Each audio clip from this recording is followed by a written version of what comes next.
Okay, so you've heard about the Battle of Hastings, right? But Yeah. seriously, how does a guy go from crushing a Viking invasion to losing his entire kingdom in just a few weeks? That's the million-dollar question, isn't it? And that's what makes this period of English history so fascinating. It's October 14th, 1066. Mark your calendars, folks. We're going deep on the Battle of Hastings. And to really understand it, we have to go beyond just the battle itself. We're talking about a whole chain of events, a real domino effect that led to the Norman Conquest, and, well, basically reshaped England forever. To do that, we've got three sources to guide us: Wikipedia, History.com, and English Heritage. Each one gives us a slightly different perspective on the events. Which is important because even though it happened almost 1,000 years ago, there's still debate about what happened and why. All right, so let's set the scene. The year is 1066. England needs a new king. King Edward the Confessor's just kicked the bucket, and there's no heir apparent. No heir, no spare, and a whole lot of ambitious nobles vying for the throne. Talk about a recipe for disaster, right? It's like a medieval Game of Thrones. Except with slightly less dragonfire. But the stakes were definitely just as high. To really get this whole mess, we gotta rewind a bit and look at Edward's life before he became king.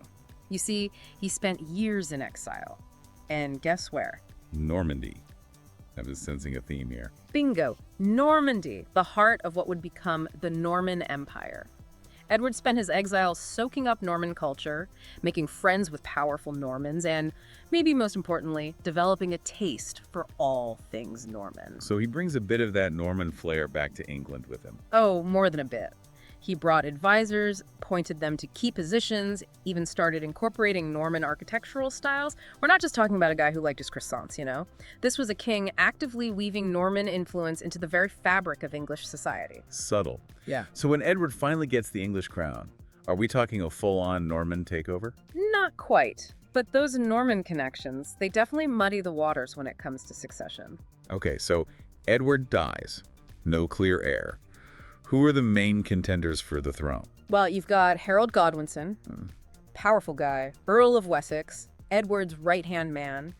He claims Edward promised him the throne on his deathbed. Seems legit. Who else is in the running? Well, then there's William, Duke of Normandy. Not just some distant cousin twice removed, mind you. William claimed that Edward had promised him the throne years earlier. Wait, so two promises. Sounds like Edward was hedging his bets. Right. Some historians even suggest Edward might have made promises to both men at different points. It's all a bit murky, which is, history for you. Okay, so we've got Harold and William both thinking they're the rightful king, and England stuck in the middle. Talk about a tense family reunion. And just to spice things up, a third contender enters the fray. From the north, no less. Oh, no, not the Vikings. Are we talking a full-on Ragnar Lothbrok situation here? Not quite, but close. Harold Hardrada, the King of Norway, decides it's his turn to rule England. He digs up this old pact, linking the thrones of England and Norway, says it's totally valid, and bam, he's got a claim. So now it's a three-way free-for-all for the English crown. Where does the chaos start? Who makes the first move? Well, you won't believe this, but it's actually not William or even Harold who kicks things off. Don't tell me the guy who delivers the mail throws his hat in the ring. It's even crazier than that. Remember Harold Godwinson, the guy who thought he was a shoo-in for the throne? Yeah. Well, he had this brother, Tostig. Ah, the ever-so-reliable brother character in the story. Never a good sign, is it? You know it. Tostig had a bit of a falling out with Harold, to put it mildly. He was exiled a few years earlier for, well, let's just say not being the nicest earl around. Sounds like someone's got a bit of a chip on their shoulder. That's an understatement. So Tostig sees Hardrada's invasion as the perfect opportunity to, shall we say, stir the pot a bit. He joins forces with Hardrada, adding his own band of rebels to the Viking ranks. The classic enemy of my enemy is my friend play. And I'm guessing these Vikings weren't just coming for tea and biscuits, were they? Not unless you consider raiding and pillaging a form of afternoon tea. History.com calls it a formidable alliance, for a reason. We're talking a massive Viking fleet, over 300 ships, loaded with thousands of warriors, descending on the English coast. Talk about a bad hair day for Harold. So Harold's caught in a real pickle here, right? He's got William lurking across the channel, and now his brothers teamed up with a Viking horde to invade from the north. What does he do? Well, Harold was never one to back down from a fight. He gathers his forces and hightails it north to confront Hardrada and, well, deal with his pesky brother. I bet that family reunion was a bit awkward. To say the least. The first major clash happens at a place called Fulford, near York. And, spoiler alert, it doesn't go so well for Harold. Hardrada and Tostig basically wiped the floor with the English forces who were totally caught off guard. Ouch, talk about adding insult to injury. So what does Harold do? Does he just throw in the towel, hand over the crown, and say, all right, Vikings, party at my place, just don't break anything? Yeah. I mean, surrender. Harold. Never. He's got a kingdom to win. So Fulford was a bust, but what about Stamford Bridge? Okay, so Stamford Bridge is where things get interesting. Harold, he knows he can't mess around. He's got to strike back, and fast. Right, because the Vikings weren't just going to sit around twiddling their thumbs after a victory. Exactly. So Harold marches his army north at, record speed.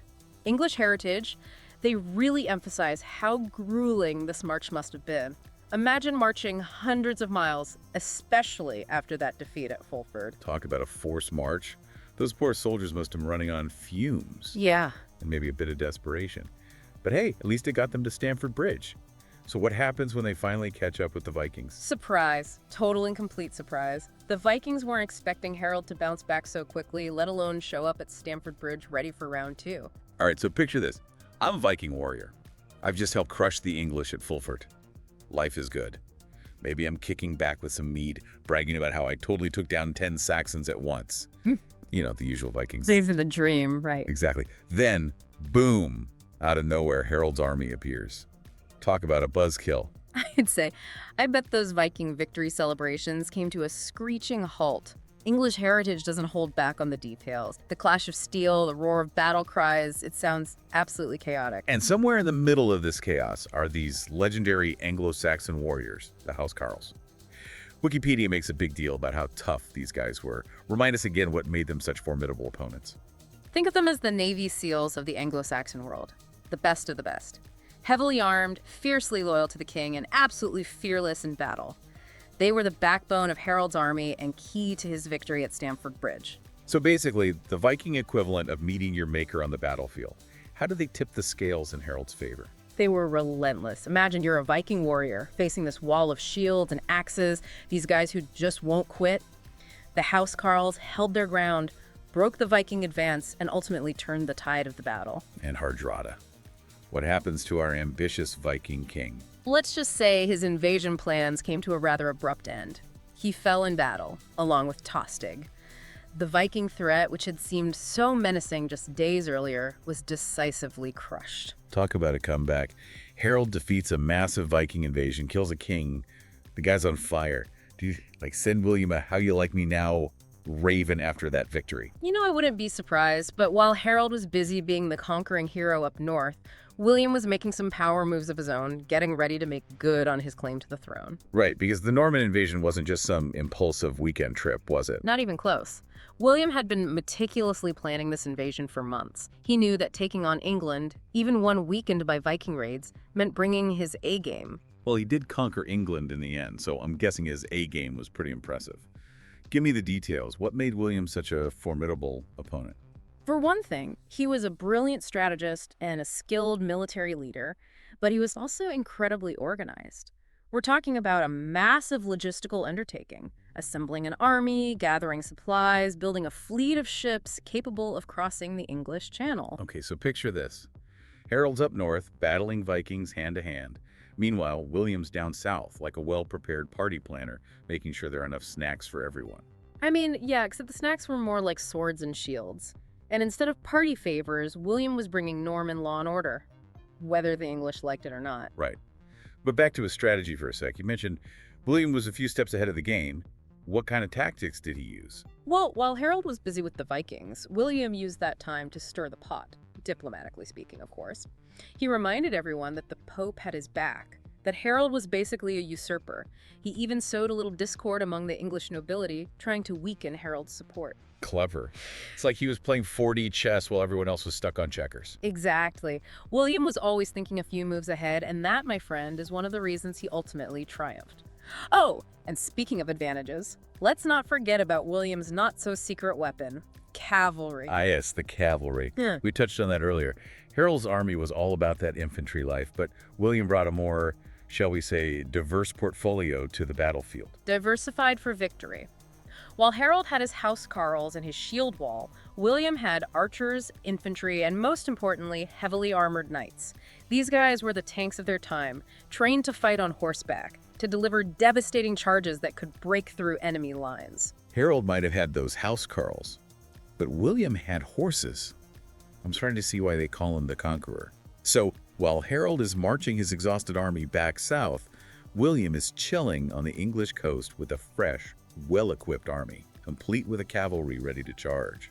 The odds aren't exactly in Harold's favor, are they? Not really. It's like showing up to a knife fight with, well, just a knife, and the other guys brought a whole arsenal, swords, axes, maybe even a catapult or two. Just to rub salt in the wound. But before we get to the main event, we have to talk about the elephant, or rather the comet, in the room. Halley's Comet, to be precise. It made a very special appearance in 1066.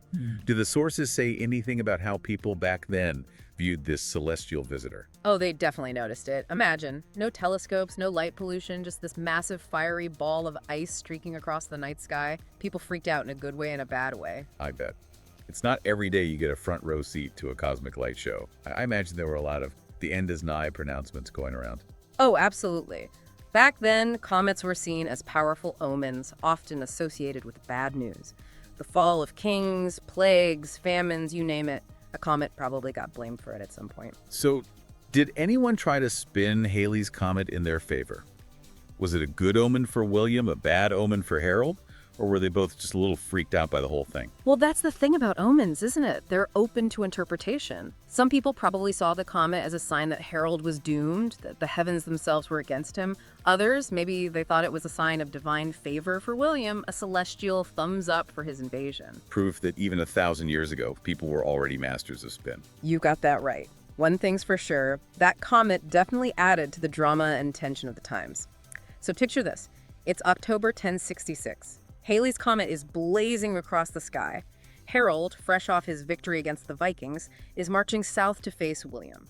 And William, well prepared and eager to claim what he believes is rightfully his, is ready to meet him head-on. Sounds like we're on a collision course with destiny.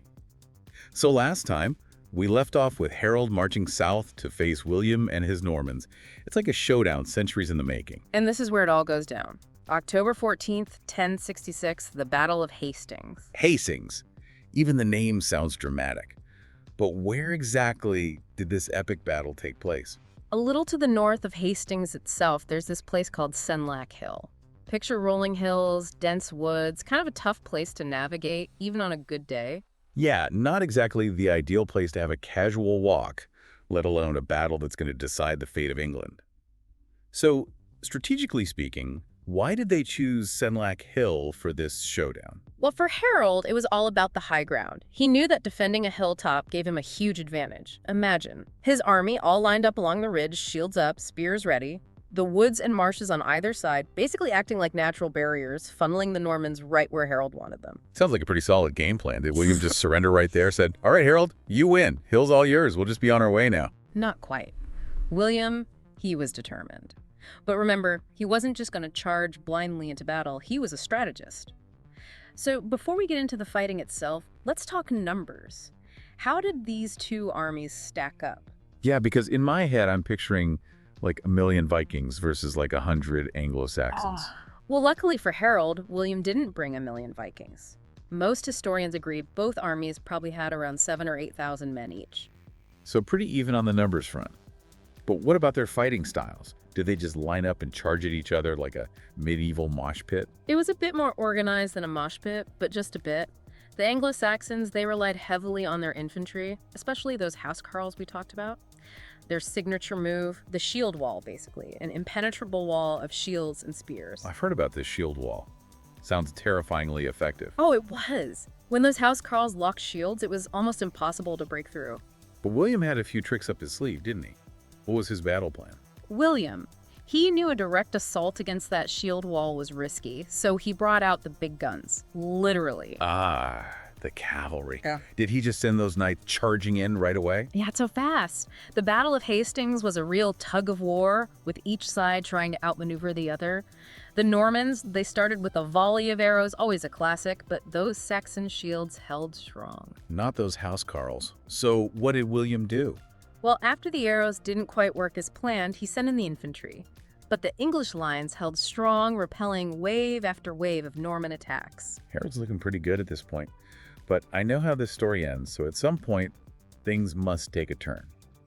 How did William break through that Anglo-Saxon stubbornness? Remember how we talk about William being a master strategist? Well, this is where his cunning really shines. He orders his troops to pretend to retreat. Wait, seriously? They just ran away? It sounds crazy, but it totally worked. The Normans, they'd charge, then suddenly break ranks and run, like they'd been routed. Some of the English, thinking they'd won, they'd get cocky and break ranks to give chase. Big mistake. I can see where this is going. Oh, yeah. Big mistake. As soon as the English broke their lines, the Norman knights, they'd turn around and attack, catching the Saxons off guard. Brutal, but effective. Talk about a tactical masterclass. So did William just keep faking retreats until he wore the English down? It wasn't just the fake retreats, though they definitely played a part. The tide really turned with a single decisive event, the death of Harold Godwinson. Every good battle needs a dramatic death scene. How did England's newly crowned king meet his end? Well, like with a lot of things from this era, the exact details are a bit fuzzy. The most famous version, the one you see depicted in the Bayeux Tapestry, is Harold getting hit in the eye with an arrow. Pretty gruesome, but also kind of poetic. Yeah, talk about going out with a bang. Or rather, a twang. But I'm guessing there are other versions of the story floating around. Oh, there are always multiple sides to history. Some accounts say Harold fell in hand-to-hand combat, surrounded by his loyal housecarls, fighting to his last breath. Either way, sounds like he went down swinging. So what happens to the English army after their king bites the dust? Well, without their leader, their morale shattered. They basically collapsed. The retreat turned into a rout. It was a decisive victory for William, marking the end of Anglo-Saxon rule in England. And the beginning of the Norman era.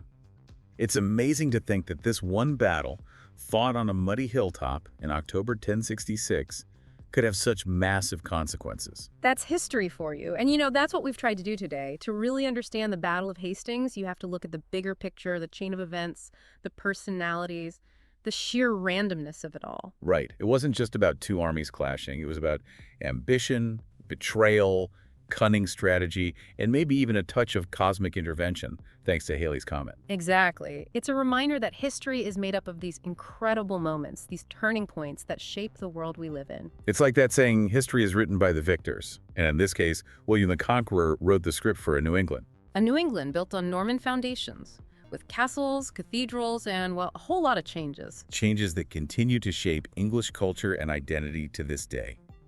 Well, listeners, we've journeyed back in time, explored ancient battlefields, and witnessed the rise and fall of kings.